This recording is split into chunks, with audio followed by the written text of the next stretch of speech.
guys, balik lagi di channel Bang Onip, channel bahas alur komik.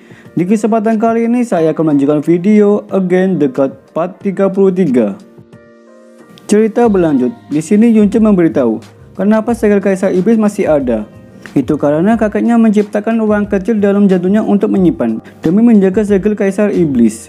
Ia menderita sisaan tak ada henti setiap hari. Dia melakukan itu semua hanya karena tak sudi jika segel Kaisar Iblis jatuh ke tangan musuh. Hingga dimana saat dia memberikannya kepada Yunce, kakeknya tak pernah sekalipun mengeluh tentang jantungnya ataupun mengeluh tentang rasa sakit yang dideritanya. Tapi para cecungu ini yang juga merupakan keluarga penjaga dengan berdalih kesetiaan, mereka justru bekerjasama untuk menekan keluarga Yun dan selalu berusaha mencoreng nama baik kakeknya yang telah menjaga segel Kaisar Iblis dengan penuh derita, bahkan menganggap kakeknya sebagai seorang berdosa selama berabad-abad. Kebanyakan dari mereka ingin keluarga Yun terus menanggung dosa selama ratusan tahun, bahkan ingin mengusir selamanya. Dengan marah-marah, Yunce mengatakan, "Apa kalian masih punya muka? Di mana hati nuranimu? Apalagi harga diri?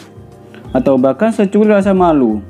Dan perkataan Yunce yang berapi-api membuat keluarga Yun secara serentak meneriaki, "Kembalikan nama baik keluarga Yun kami!" Permaisuri Iblis tersentuh perkataan Yunce. Ia bersama jajarannya memberikan penghormatan terakhir. Setelah selesai, Permaisuri Iblis mengeluarkan gulungan kertas dan kanvas.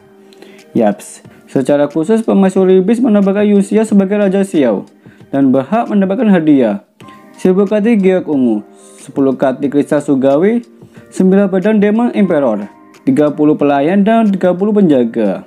Yusia bersedia menerima dekrit kekaisaran iblis. Di sisi lain, Dukuwei menggunakan telepati menyuruh Helian untuk mengambil tindakan. Dengan instruksi Dukuwei, Helian melancarkan siasatnya. Ia memotong pembicaraan Permaisuri Iblis, lalu menjelaskan bahwa keputusannya menambahkan Yunxiao sebagai Raja Iblis. Namun, Permaisuri Iblis langsung menyalahnya. "Langsung saja kukatakan padamu, jika kalian sanggup pergi ke benua provinsi Kontinen untuk menyalahkan ayahku dan menanggung sisaan 100 tahun demi melindungi segel Kaisar Iblis, pasti aku juga akan menambahkan putramu sebagai raja. Tapi kalau kalian tak sanggup, maka tutup saja mulutmu." Tamparan keras bagi mereka. Sementara Yunce menganggap wanita ini sangat tegas dan tidak tanggung-tanggung. Ia mengajukan permohonan. Pilihan yang akan diberikan kepadanya, berikan sajalah pada Yunxiao. Setelah selesai penyerahan dekret kekaisaran dan Pil of Forot, Permaisuri Iblis meminta diserahkan segel Kaisar Iblis. Akan tetapi Yunce menolaknya. Ia memiliki satu syarat. Syaratnya adalah Dukuwei dan ketujuh klan yang mendukungnya harus berlutut dan mengakui kesalahan mereka pada kakeknya. Tetapi mereka tak sudi melakukan hal itu, apalagi diperintah bocah baru lahir. Jika mereka masih menolak, maka Yunce tak mau menyerahkannya. Mereka masih mengotot dengan pendiriannya, meskipun dipermalukan Yunce dengan lidah tajamnya. Di tengah-tengah perdebatan mereka, tiba-tiba ada tamu datang tak diundang. Yaps, itu ada Qin Zheng, wali kota Sky Demon Region. Dia penguasa kota terbesar kedua di wilayah benua alam iblis ilusi. Maksud kedatangannya, dia memohon ampun kepada jasad Yun Changhai karena dulunya telah dibudakan akan kebenarannya selama 1000 tahun. Tapi berkat Yunce, akhirnya dia bisa mengetahui kebenarannya. Dengan apa yang dilakukan Qin Zheng membuat sebagian dari mereka mulai tersadar. Mereka mengikuti jejak Qin Zheng, melutut dan memohon ampunan yang telah berbuat salah kepada keluarga Yun semasa hidupnya. Keluarga Yun merasa terharu akan hal itu. Aib keluarga Yun selama ratusan tahun ini pada akhirnya kebenaran terungkap juga. Kini nama Yun Changhai dibersihkan. Akan tetapi keluarga Dukuwei dan 7 klan masih saja berdiri tegak. Qin Zheng menyuruhnya untuk segera berlutut di hadapan jasad Changhai agar menyesali perbuatannya yang memalukan leluhur dari keluarga penjaga. Waktu itu mereka lah yang mencari Qin Zheng dan mempengaruhinya menghadap Permaisuri Iblis untuk memintanya menekan keluarga Yun. Orang-orang di sini telah bersatu untuk bersuara, menyuraki mereka agar meminta maaf. Siapa sangka ternyata situasinya akan seperti ini, membuat mereka jadi tertekan sehingga bingung mengambil keputusan. Sampai di mana Dukuwei menginstruksikan untuk mengikuti alurnya dulu. Pemimpin Helia menjalankan rencananya. Dia berating berlutut meminta maaf, tapi perkataannya seperti menghindari masalah berat dengan menyalahkan orang lain, membuat Yunce kesal. Itu sebabnya ia menegur, "Jika tak tulus, hentikan saja." Namun demi rencana besar tercapai, Helian dan para pembelot mengalah untuk kali ini. Setelah mereka melakukan apa yang diminta oleh Yunce, sekarang ia mengembalikan segel Kaisar Iblis. Di saat menyalakan, namun tangan mereka berdua bersentuhan. Dan mana saja Yunce teringat akan kejadian waktu di danau.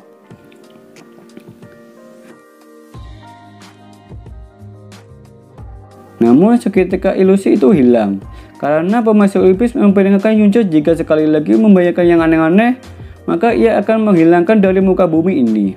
Mendengar hal itu, Yunce merinding ketakutan.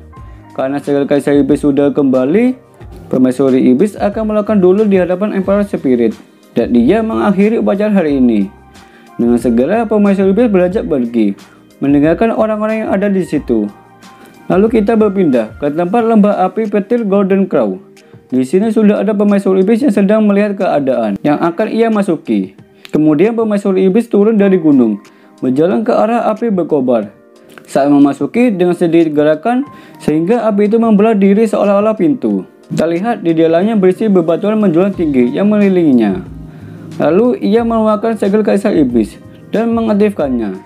Dengan memanggil Golden Crow atau gagak emas, datanglah menghampirinya. Perwujudannya berubah menjadi seorang perempuan cantik. Dia mengatakan dengan terus terang, ia menjual pemaisur iblis untuk kembali saja.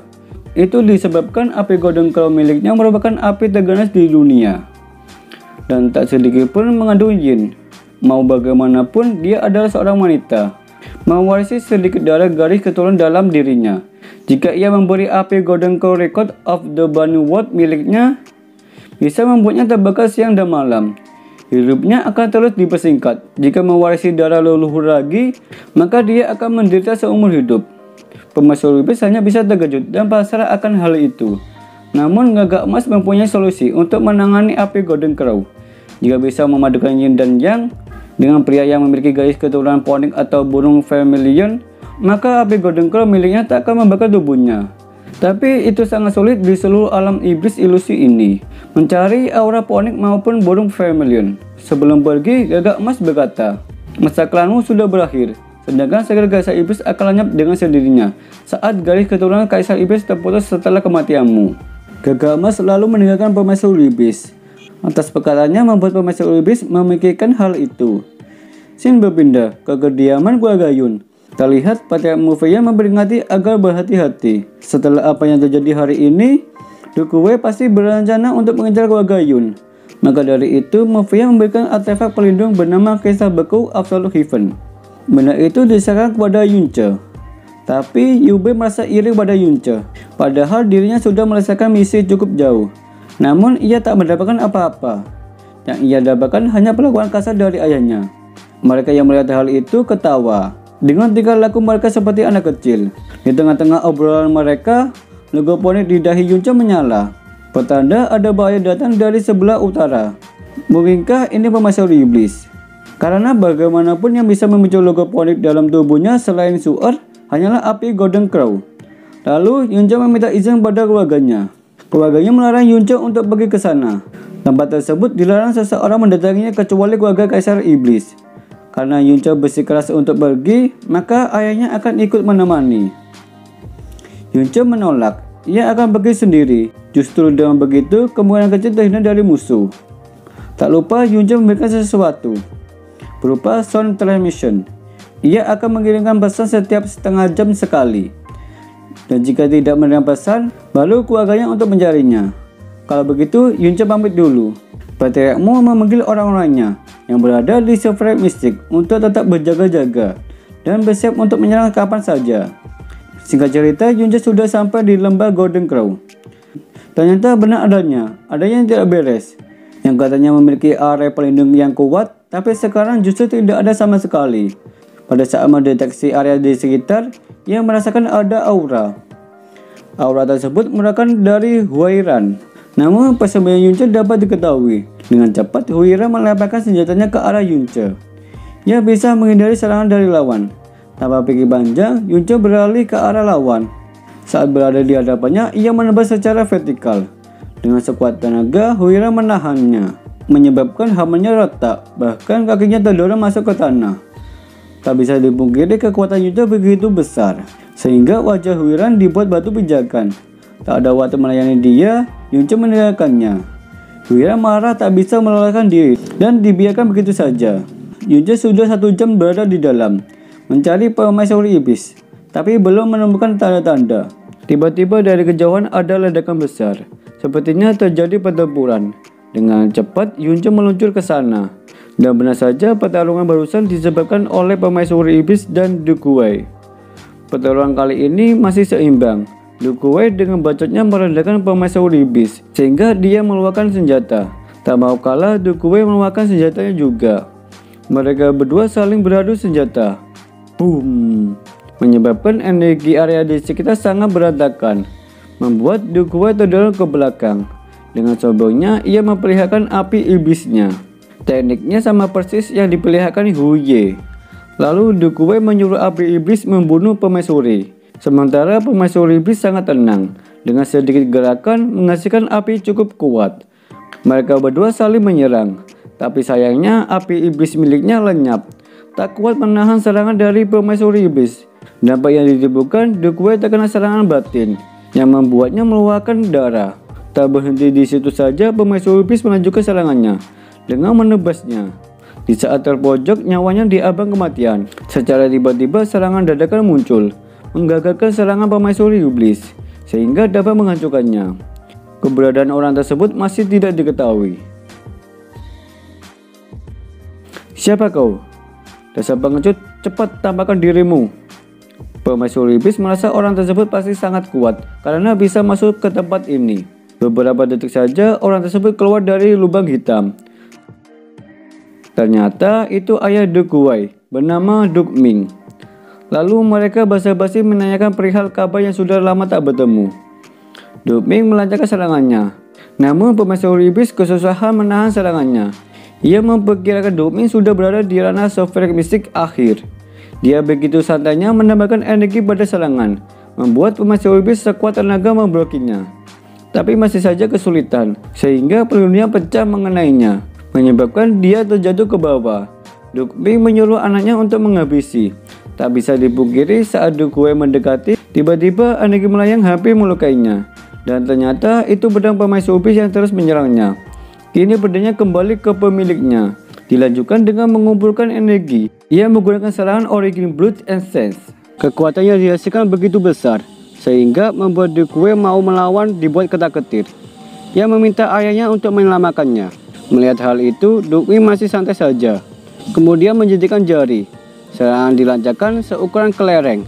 Tapi itu berhasil dihentikan. Nyawa Duguay terselamatkan kembali. Meskipun lawannya sofrek mistik akhir, permaisuri iblis tak gentar sedikit pun. Dan tiba-tiba sudah ada di belakang Dukming, sudah bersiap menebasnya. Secara mengejutkan, kemunculan kepala tengkorak dari Dukming. Permaisuri iblis dibuat kewalahan walaupun hanya kepala tengkorak, sehingga dirinya terjatuh. Dukming sudah mulai bosan. Ia ingin mengakhiri ini dengan cepat, lalu melepaskan serangannya. Sementara permaisuri iblis tidak bisa berbuat banyak. Yang ia lakukan hanya berpasrah diri, dengan mengucapkan kata-kata terakhir dalam hatinya. Namun Yunce menyelamatkannya. Tentu ada secercah hidup baginya. Dengan menggunakan escape miracle landing membawa lari permaisuri iblis. Tapi ini berbeda. Ada jarak kekuatan terlampau jauh antara mereka. Dukming mengejar tepat di belakangnya. Meskipun lari secepat kilat, tidak cukup di hadapan sofrek mistik. Setengah jam kemudian, dalam pelariannya, tepat di depan mata mereka, ada sebuah aura yang sangat brutal. Itu adalah laut kematian, di mana tidak ada seorang pun yang berani mendekatinya. Siapapun yang berani, dipastikan orang tersebut tewas mengenaskan. Bahkan Dukming saja yang berada di sofrek mistik akhir tidak akan bertahan lama setelah terjatuh ke sana. Dirasa cukup aman, mereka turun sebentar agar terlepas dari pengejarannya, meskipun hanya sementara. Yunce menggunakan trik, yaitu Proven Handle. Permaisuri iblis kesal tentang kejadian tadi. Di saat dilanda keputusasaan yang memaksa untuk menyerah dengan semua yang ada di pikirannya. Tapi kenapa kau menyelamatkanku? Tiba-tiba permaisuri iblis terjatuh. Itu mengejutkan mereka. Dari keterangan Jasmine, itu disebabkan garis keturunannya sudah putus. Dia akan segera mati. Karena hal tersebut, Yunce menggendongnya. Namun permaisuri iblis memberontak, tak mau diperlakukan seperti itu. Jasmine mengingatkan agar jaga diri baik-baik. Sebentar lagi orang tua itu akan datang. Kalau begitu, ia masuk ke dalam Sky Person dulu. Ternyata di luar perkiraan, Dukming lebih cepat menemukan mereka sambil membawa cloning Yunce. Seperti yang diharapkan dari jenis keluarga Yun, kau telah membuang sedikit waktuku. Tapi sayangnya kakekmu dan 12 tetua sudah mati dalam rencanaku. Sudah cukup bagi mereka untuk merasa bangga di alam bawah sana, kata Dukming sambil tertawa. Mendengar hal itu membuat Yunce amarahnya memuncak. Hari ini ia akan membalaskan dendam kakeknya. Dengan diselimuti emosi yang menguasai tubuhnya, ia akan menyerang. Tetapi ada yang menepuk pundak Yunce. Seketika Yunce tersadar. Tindakan barusan dilakukan oleh permaisuri iblis. Dirinya mengatakan bahwa Yunce hilang kendali karena terhasut perkataannya. Karena Yunce bukan tandingannya, permaisuri iblis meminta dia untuk menyerahkan semua ini kepadanya. Selagi dia menahan, berusahalah lari sekuat tenaga ke laut kematian. Setidaknya lebih baik mati di dalam laut kematian daripada mati di tangan anjing tua ini. Karena tempat ini hanya bisa dimasuki dan tidak bisa keluar lagi. Cara satu-satunya untuk keluar, menunggu saat kekuatan dunia ini meluapkannya. Seperti Primordial Proven Art. Sebelum selesai berbicara, Yunce menggendong permaisuri iblis. Ia takkan membiarkan Demon Empress mati sia-sia sebelum balas dendam pada pemberontak. Ia meyakinkan permaisuri iblis mengetahui cara mencapai ranah setengah dewa. Dengan begini, permaisuri iblis mempunyai tekad hidup. Lalu Yunce mengibarkan sayap phoenix, membawa permaisuri iblis ke tengah laut kematian. Namun Dukming tak mau melepaskan begitu saja.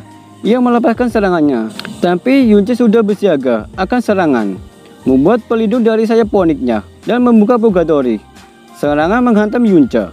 Boom. Meskipun menerima luka, tapi ia masih sanggup memblokirnya. Itu semua demi melindungi permaisuri iblis. Sepertinya sayap phoenixnya tak akan bertahan lama. Ia terjun ke dalam laut kematian. Dan untuk Dukming menganggap mereka ditadikan untuk mati. Seberani apapun dia, tetap saja dia tak akan bisa bertahan lama. Selanjutnya Dukming berencana mengambil ahli tata kekasaran. Dan berakhir sudah video kali ini, kita tunggu aja video selanjutnya. Stay tune di channel Bang Onip. Bye bye.